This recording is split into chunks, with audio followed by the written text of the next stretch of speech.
este vídeo vamos a exponer una idea de trading en base al análisis chartista en la cotización de Grifols, activo perteneciente al índice español, el IBEX 35. Yo soy Álvaro Nieto, analista de mercados de estrategias de inversión, y expongo el presente vídeo a miércoles día 25 de febrero a las 4:30 de la tarde.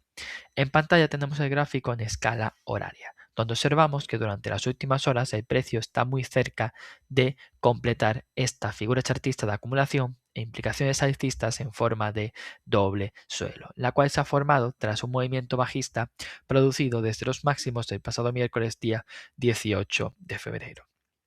Por lo que a partir de los 11,08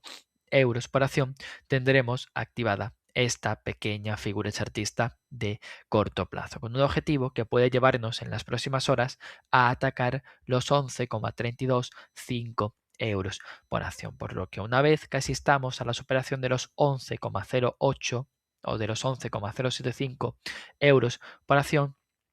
podremos establecer una condición de stop para esta estrategia por debajo de los 10,955 euros por acción, por lo que en las próximas horas y sobre todo durante la apertura de la jornada de mañana, la cotización de Grifols podría activar este pequeño objetivo alcista de cara a las próximas sesiones.